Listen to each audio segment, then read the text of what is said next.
Shalom Bapak Ibu, Saudara yang diberkati Tuhan. Kebenaran kita hari ini 7 Februari 2025 berjudul Dinamika Batinia. Filipi 2 ayat 5 berkata, "Hendaklah kamu dalam hidupmu bersama menaruh pikiran dan perasaan yang terdapat juga dalam Kristus Yesus." Perlu diingat bahwa waktu itu Yesus belum mati di kayu salib. Dan orang-orang Yahudi belum tahu dengan jelas bahwa Dia adalah juru selamat. Karena Yesus pun sering tidak terang-terangan menyatakan bahwa dirinya adalah Mesias.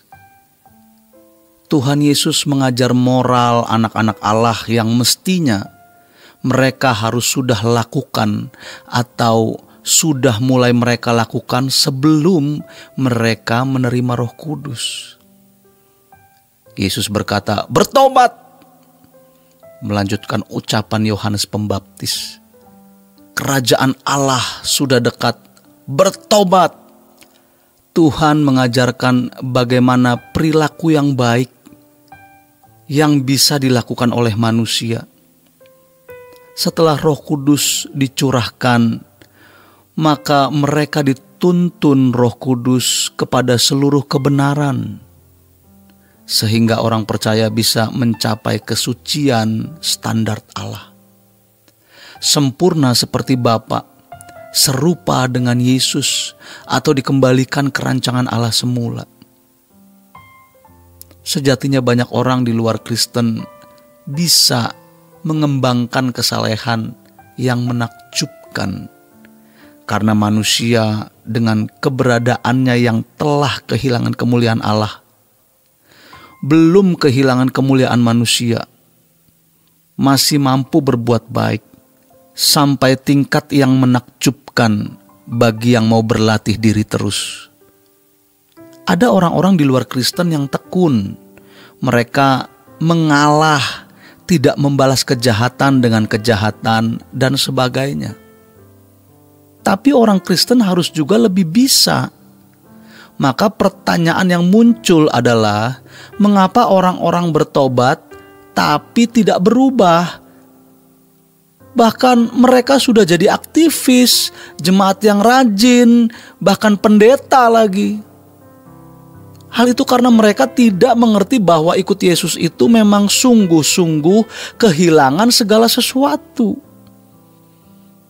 Untuk mencapai puncak kesalehan yang bisa dicapai, kita sudah harus rela kehilangan segala sesuatu. Kita dapati beberapa contoh orang rela meninggalkan segala sesuatu demi mengikuti Yesus. Misalnya pemungut cukai yang meninggalkan meja cukai baru ikut. Tuhan Yesus mau masuk ke rumah Sakeus setelah pertobatannya benar, bahkan buah pertobatannya benar.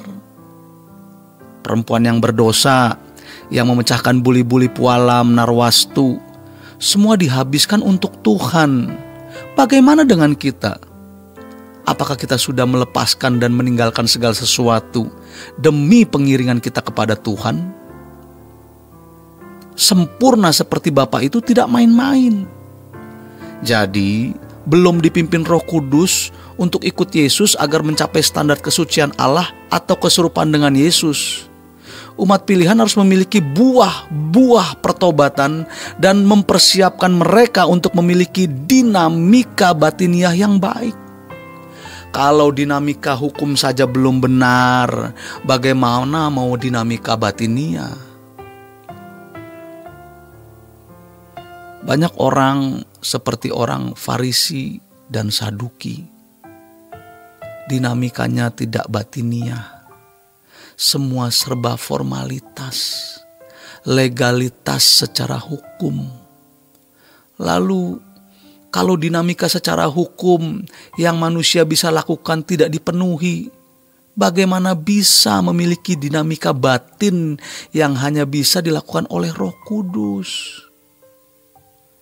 Hanya Injil yang murni yang bisa mengubah manusia untuk memiliki dinamika batiniah. yaitu pikiran dan perasaan Kristus. Tidak usah sampai berzina, melihat wanita cantik lalu mengagumi, apalagi mengingini. Itu sudah tutup buku. Dinamika batiniahnya rendah. Kita harus belajar di sini. Maka dinamika hukum yang bisa dilakukan manusia harus kita penuhi dahulu sampai puncak. Baru kita naik kepada kesempurnaan. Oleh sebab itu, harus dipahami bahwa Yesus mati di kayu salib itu memikul semua dosa manusia. Dosa Adam sampai dosa manusia terakhir. Di kayu salib semua dosa telah dipikul. Selesai. Itu anugerah. Bahkan kita belum lahir pun Yesus sudah memikul dosa kita. Anugerah diberikan kepada manusia yang pernah hidup sebelum zaman Yesus. Juga manusia yang hidup pada zaman Yesus mengenakan tubuh daging. Juga untuk manusia sesudah itu. Selesai, semua dosa dipikul oleh Yesus. Tapi keadaan individu itu yang harus digarap oleh masing-masing individu. Kalau untuk kita, umat pilihan, itu harus sampai dinamika batiniah. Kalau orang di luar umat pilihan, hukum yang sama dengan itu, kasihilah sesamamu manusia seperti diri sendiri. Dan ketika aku lapar, kau berikan aku makan. Ketika aku haus, kau berikan aku minum. Ketika aku bertelanjang, kau beri pakaian. Jadi semua dosa dipikul di kayu salib. Tapi yang belum diselesaikan adalah keadaan masing-masing individu. Itulah sebabnya ada pengadilan atau penghakiman, di mana orang-orang yang mengasihi sesamanya seperti dirinya sendiri akan mendapat kesempatan untuk hidup di dunia yang akan datang, di langit baru dan bumi yang baru. Bagaimana kalau orang Kristen yang akhirnya tidak serupa dengan Yesus? Kalau dia baik menjadi anggota masyarakat, kalau dia jahat tetap masuk neraka. Bukan orang yang berseru kepadaku Tuhan, Tuhan yang masuk sorga, tapi orang-orang yang melakukan kehendak Bapa. Pada hari terakhir, ada orang-orang yang sudah mengaku berprestasi dalam pelayanan, menyembuhkan orang sakit, mengusir setan dan lain-lain. Yesus berkata, aku tidak kenal kamu, kamu yang berbuat jahat. Ngeri sekali. Biar pendeta juga harus ngeri. Kalau kita masih berbuat jahat, pasti masuk neraka. Hati-hati, jangan jahat terhadap orang lain. Kita dijahati juga, diem aja. Tidak usah membalas kejahatan dengan kejahatan. Kita adalah orang-orang yang harus memiliki kesempurnaan seperti Bapa.